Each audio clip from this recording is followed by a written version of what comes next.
ये कहानी एक ऐसे फोटोग्राफर की है जो एक छोटे से गांव की सुंदरता और रहस्यमयी जगहों को कैप्चर करने के लिए वहां पहुंचता है, परंतु उसकी कैमरा लेंस के पीछे छुपा सच उसे ऐसी घटनाओं का सामना कराता है जो उसे एक अंधेरे रहस्य की गहराइयों में धकेल देता है। रवि एक पेशेवर फोटोग्राफर अपनी अनोखी तस्वीरों के लिए मशहूर था। उसे अपने एक पुराने मित्र से एक गांव के बारे में पता चला जिसे अंधेरा गांव कहा जाता था। वहां के बारे में कहा जाता था कि सूरज ढलने के बाद अजीब घटनाएं होती हैं। रवि को यह सुनकर उत्सुकता हुई। उसने सोचा ये जगह तो मेरी सबसे अच्छी फोटोग्राफी सीरीज के लिए परफेक्ट होगी। उसने अपने कैमरे का बैग उठाया और गांव की ओर चल पड़ा। गांव में पहुंचते ही रवि को लगा कि यह जगह साधारण नहीं है। यहाँ के लोग अजीब तरह से रवि को देख रहे थे। किसी की आंखों में डर तो किसी की आंखों में सवाल थे। गांव में घूमते हुए रवि को एक पुरानी हवेली दिखाई दी। हवेली खंडहर जैसी थी, पर उसके आसपास का वातावरण बहुत रहस्यमयी था। गांव के बुजुर्गों ने रवि को उस हवेली के पास जाने से मना किया।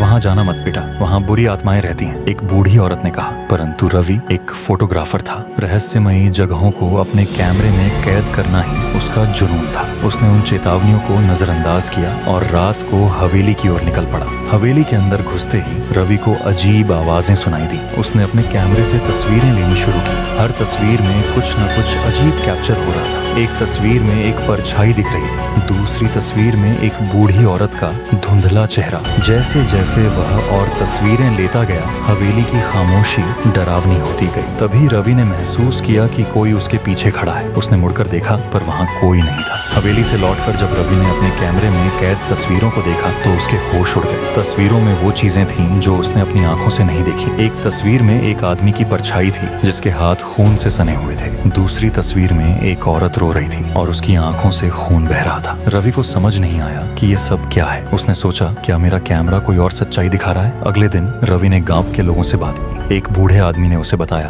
तुम्हारा कैमरा सिर्फ उन आत्माओं को देख सकता है जो इस हवेली में कैद हैं। रवि को यकीन नहीं हुआ। उसने कहा, कैमरा तो केवल तस्वीरें खींचता है, भूत प्रेत जैसी बातें केवल मन का वहम है। लेकिन बूढ़े ने कहा, उस कैमरे ने हवेली के गुनाहों को पकड़ लिया है। अब तुम्हें उन आत्माओं की शांति के लिए कुछ करना होगा, वरना वे तुम्हारा पीछा नहीं छोड़ेंगी। रवि को फिर से हवेली जाने का मन हुआ। इस बार उसने कैमरे के साथ एक माइक्रोफोन भी लिया। उसने सुना कि कुछ आवाजें रिकॉर्ड हो रही थीं। मुझे यहाँ से आजाद करो, हमें न्याय चाहिए। तुमने हमारी तस्वीरें क्यों खींची? रवि को समझ में आया कि ये आत्माएं उन लोगों की थीं जो इस हवेली में मारे गए थे। रवि ने गांव के एक पुजारी से संपर्क किया। पुजारी ने कहा, तुमने जो तस्वीरें खींची हैं वे आत्माओं का सबूत हैं। इनकी मुक्ति के लिए हवेली में पूजा करनी होगी। रवि और पुजारी ने रात में हवेली जाकर पूजा शुरू की। पूजा के दौरान हवेली के भीतर की सारी परछाइयां जाग उठीं। हमें न्याय चाहिए, हमें मुक्त करो। पुजारी ने मंत्रों का जाप किया और धीरे धीरे सब शांत हो गया। हवेली की पूजा के बाद रवि ने एक आखिरी तस्वीर खींची।